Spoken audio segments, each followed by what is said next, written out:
అదేంటి రోడ్డు కాలిపోతుంది. ఇప్పుడు మనం టన్నెల్లోకి వెళ్తున్నాం. ఈ టన్నెల్ ఆల్మోస్ట్ 1 కిలోమీటర్ లాంగ్ ఉంటుంది. కంపల్సరీగా నాకు ఎవరైనా పోలీసు ఆపితే మాత్రం నాకు రిస్కే, కంపల్సరీగా రిస్కే. ఏం కనబడి కూడా కనపట్లా, ఎవడొస్తున్నాడా ఎవడ.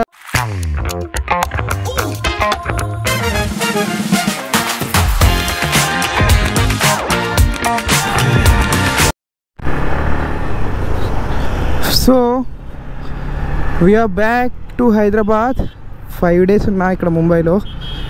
సో మ్యాక్సిమం నాకు తెలిసినంత వరకు ఫస్ట్ మన ముంబై ట్రావెలింగ్ వీడియో వచ్చేసింది. తర్వాత నేను ముంబైలో ఏమేమి ప్లేసెస్ చూసానేది నేను సెపరేట్గా వ్లాగ్స్ పెడతా. బట్ కానీ టైం అయితే సరిపోలే ముంబై చూడడానికి. ఇంకొక 4 days ఉంటే ఇంకా ముంబై మొత్తం కవర్ చేసి ఉంటుండే. బట్ కానీ టైం సరిపోక మళ్ళీ వస్తా ముంబై అయితే మాత్రం డెఫినెట్గా. సో ఎవరైతే ఎంటీ తీసుకోవాలనుకుంటున్నారో వాళ్ళకి మాత్రం నేను ఒకటికి 2-3 సార్లు ఆలోచించి తీసుకోండి. సెన్సార్ ప్రాబ్లం అయితే వస్తుంది. నేను తీసుకుని 1 year అవుతుంది. నేను చాలామందికి ఇదే ప్రాబ్లం, నా వీడియో చూస్తుంటే కామెంట్స్ కూడా అయ్యే వచ్చినాయి, సెన్సార్ ప్రాబ్లం అయితే వస్తుంది. సో కాబట్టి ఎంటీ ఎవరైతే తీసుకుంటున్నారో వాళ్ళు మాత్రం ఆలోచించి తీసుకోండి 1-2 సార్లు. తీసుకున్న తర్వాత రిగ్రెట్ ఫీల్ అవ్వమాకండి. ఇది నేను తీసుకోవటం వల్ల నాకేం రిగ్రెట్ అయితే ఏం ఫీల్ అవ్వట్లేదు. బట్ కాకపోతే ఏంటంటే ఇది ఇప్పుడు ఇలా చూపించడం అనేది కరెక్ట్ కాదు. సో కాబట్టి we have to be careful. Enjoy చేయాలనుకుంటే ముంబై మాత్రం చాలా మంచి ప్లేసు, బాగుంది ముంబై అయితే. నాకైతే నచ్చింది ముంబై. ఆ బీచ్ ఒకటి మాత్రమే నేను సరిగ్గా ఎంజాయ్ చేయలేకపోయా. సో కాబట్టి నేనేమనుకున్నానంటే ఫేమస్ బీచెస్కి వెళ్తే మనకి ఏమైనా ఎక్కువ మంది జనం ఉంటారు, సో అంత చూడడానికి ఏమి ఉండదు అని చెప్పేసి నేనేదో బీచ్ సెర్చ్ చేసి వెళ్తే అక్కడ ఏం బీచ్ లేదు. మీరు చూస్తే నా వ్లాగ్ ఒకటి ఉంటుంది సెపరేట్ చేశాను దాని గురించి కూడా. ఒక 5-6 kilometers దాకా వెళ్ళిపోవచ్చు. ఆ తర్వాత నుంచి ట్రాఫిక్ స్టార్ట్ అయింది. ఇంకా పూణే వెళ్ళేసరికి నైట్ అయిపోద్ది కాబట్టి నైట్ అంత పెద్ద ట్రాఫిక్ ఉండదు. సో మ్యాక్సిమం నేనేమనుకున్నానంటే నైట్ కొంచెం ఎక్కువసేపే రైడ్ చేసేస్తే ట్రాఫిక్ ఉండదు కాబట్టి కొంచెం తొందరగా వెళ్ళిపోవచ్చు. లేకపోతే ఏం చేస్తానంటే ఎర్లీగా స్టాప్ చేసేస్తారు రైడ్ని, వెళ్ళి రెస్ట్ తీసేసుకొని రేపు పొద్దున్న ఎర్లీగా స్టార్ట్ అవుతా. ఏదోటి ప్లాన్ చేయాలి, ఇంకా ఏం ఫిక్స్ అవ్వలేదు, రైడే ప్లాన్ చేయలేదు. ఇంక ఇప్పుడు ఎక్కడ స్టే చేయాలి ఏంటి అనేది అసలు ప్లానింగ్ లేదు నాకైతే. అలా వెళ్ళిపోవటమే. ఇది నన్ను మళ్ళీ ఏదేదో ఊరిలోకి తీసుకెళ్తుంది. అయ్యా బాబోయ్, గూగుల్ మ్యాప్స్ అసలు అందుకే నమ్మకూడదు. చూపించినప్పుడు స్టార్టింగ్ పెద్ద రూట్లో చూపించింది, ఇప్పుడేమో ఇది ఎట్టో తీసుకెళ్తుంది. ఇగో ఇప్పుడు ఇటు ఈ రూట్ చూపిస్తుంది. అసలు ఈ రోడ్ కిतना दूर है? कितना 1 किलोमीटर में जाएगा. इधर से जाना पड़ेगा? उधर से जाएगा तो इधर से सीधा जाना, उधर से सीधा लाइन मारो. इधर जाने का हाँ, वो हैदराबाद ना, तो इधर से जा रहे पलट से कौन रहेगा ना, कौन इधर से फिरो ऐसा जा हैदराबाद. Thank you bro. ఒక్కసారి హైవే కనిపిస్తుంటే ఇంకా హైవే ఎక్కేటవే. వీళ్ళు చూపించడం కూడా రూట్ ఎలా చూపిస్తున్నారంటే పర్టికులర్గా స్ట్రాంగ్ బ్లూ కలర్లో చూపిస్తున్నారు. సో మనం ఏంటంటే అది హైవే అనుకుని వెళ్ళిపోతాం. ఇక ఇట్లా పల్లెటూర్లు ఇవన్నీ తగులుతూ ఉన్నాయి నాకు. మొన్న కూడా అంతే, మహారాష్ట్ర బార్డర్ దగ్గర డైరెక్ట్ మహారాష్ట్ర లోపల తీసుకెళ్ళిపోయింది అది. ఆల్మోస్ట్ 2 ఊరుల నుంచి లోపలికి తీసుకెళ్ళిపోయింది. ఇదేటో తీసుకొచ్చింది మళ్ళీ. ఇక్కడ నుంచి ఏంటంటే ఇది ఇప్పుడే కడుతున్నట్టున్నారు వెంచర్. ఇది ఇక్కడ నుంచి హైవే చూపిస్తుంది, బట్ NH-48కి. గూగుల్ మ్యాప్స్ మాత్రం అస్సలు నమ్ముకోకూడదు. నాకు అర్థమైంది గూగుల్ మ్యాప్స్ని నమ్మకూడదు అని చెప్పేసి. కిట్నావా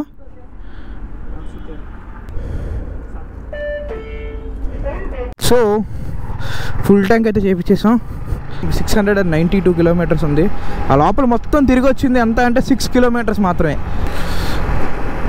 ఫస్ట్ ఇంతకుముందు సారి వెళ్ళినప్పుడు లోనావాలా నేను నైట్ టైమే చూసా, ఇప్పుడు కూడా నైట్ టైమే చూడాలి.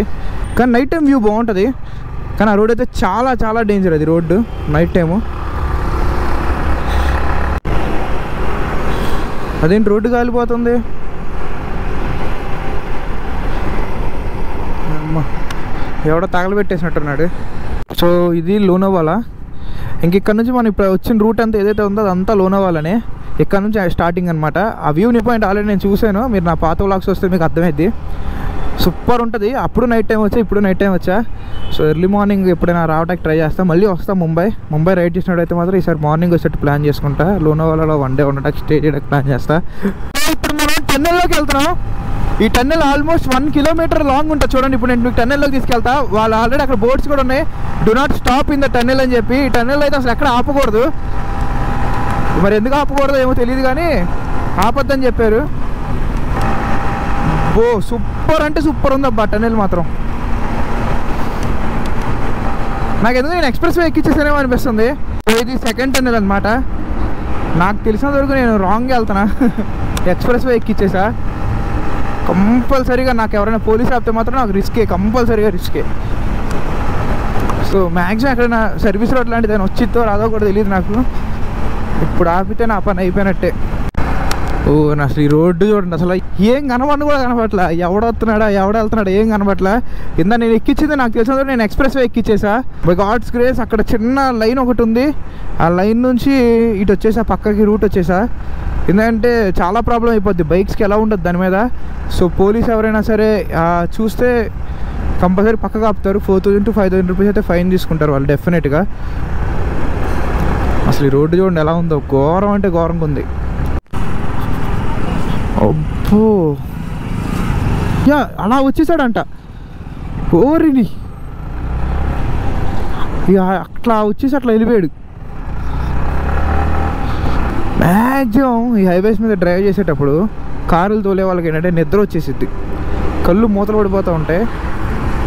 పూణేలోకి అయితే ఎంటర్ అయిపోయాం. ఇప్పుడు నైట్ టైం కాబట్టి అంత పెద్ద ట్రాఫికే ఉంటుంది బట్ కానీ అంత ట్రాఫికే ఉండదు. ఇక్కడ నుంచి నాసిక్ కూడా దగ్గరే, ఆల్మోస్ట్ ఒక కిలోమీటర్స్ పడుతుంది అంతే అనుకుంటా నాకు తెలిసి. నాసిక్లో మనకి త్ర్యంబకేశ్వరం ఉంటుంది, అదొక జ్యోతిర్లింగం టెంపుల్, శివుడు టెంపుల్ ఉంటుంది, మంచి టెంపుల్ అది. నేను అది కూడా వెళ్ళా, సూపర్ ఉంటుంది ప్లేస్ అయితే మాత్రం. సో నేను ఆలోచిస్తున్నా ఇప్పుడు పూణేలో రెస్ట్ తీసుకుందామా లేకపోతే సోలాపూర్ దాకా వెళ్ళి రెస్ట్ తీసుకుందామని. ఇంకా అరౌండ్ ఇక్కడ నుంచి 550 కిలోమీటర్స్ అంతే ఉంటుంది. ఆలోచిస్తున్నా ఏం చేస్తానో చూడాలి. ఇంకా నాకు తెలిసి ఇంకొక 50 కిలోమీటర్స్ వెళ్ళిన తర్వాత 500 కిలోమీటర్స్ ఉంటుంది. అప్పుడు ఆలోచిస్తా ఒకవేళ వెళ్ళాలి అనుకుంటే. ఆల్రెడీ టైం ఇప్పుడు 10:30 అయ్యింది, బట్ లైటింగ్ ఉంది కాబట్టి మేనేజ్ చేసేస్తా. అలా చూద్దాం. మ్యాక్సిమం 11:30 దాకా అయితే రైడ్ చేస్తా. ఇంకా రైడ్ చేసి 11:30కి అయితే ఆపేస్తా ఇంకా రైడ్ని. మన ఛానల్ని ఎవరైతే ఫస్ట్ టైం విజిట్ చేసి వీడియోని చూస్తున్నారో please subscribe to our channel. And నా ప్రీవియస్ వ్లాగ్స్ కూడా చూడండి, హైదరాబాద్ టు ముంబై ఎలా వచ్చాను అనేది. మెట్రో ఇదంతా కంటైనర్ రోడ్, కరెక్ట్గా దానికి ఎంత గ్యాప్ ఉంటుంది అంతే. అట్లా ఆంచాడు, కొంచెం అటు ఇటు అయినా సరే మొత్తం గీసుకుని వెళ్ళిపోతాడు ఫ్లైఓవర్కి. సో ఫుడ్ తిందామని చెప్పి మెక్డానల్డ్స్కి వచ్చా. లేట్ అయిపోయింది, ఇప్పటికే క్లోజ్ అంట.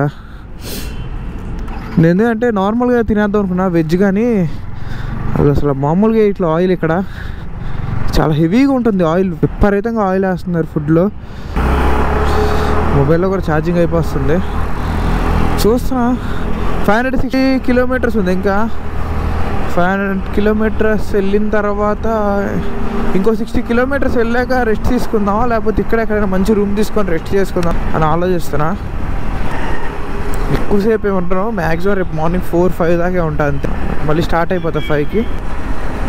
మన ఛానల్ని ఎవరైతే ఫస్ట్ టైం విజిట్ చేసి వీడియోని చూస్తున్నారో please subscribe to our channel. And నా ప్రీవియస్ వ్లాగ్స్ కూడా చూడండి, హైదరాబాద్ టు ముంబై ఎలా వచ్చాను అనేది. మెట్రో ఇదంతా కంటైనర్ రోడ్, కరెక్ట్గా దానికి ఎంత గ్యాప్ ఉంటుంది అంతే. అట్లా ఆంచాడు, కొంచెం అటు ఇటు అయినా సరే మొత్తం గీసుకుని వెళ్ళిపోతాడు ఫ్లైఓవర్కి. సో ఫుడ్ తిందామని చెప్పి మెక్డానల్డ్స్కి వచ్చా. లేట్ అయిపోయింది, ఇప్పటికే క్లోజ్ అంట.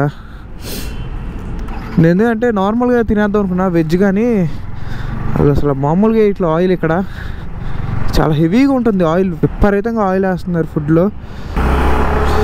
మొబైల్లో కూడా ఛార్జింగ్ అయిపోతుంది. చూస్తున్నా 560 కిలోమీటర్స్ ఉంది. ఇంకా 500 కిలోమీటర్స్ వెళ్ళిన తర్వాత ఇంకో 60 కిలోమీటర్స్ వెళ్ళాక రెస్ట్ తీసుకుందామా లేకపోతే ఇక్కడ ఎక్కడైనా మంచి రూమ్ తీసుకొని రెస్ట్ చేసుకుందాం అని ఆలోచిస్తున్నా.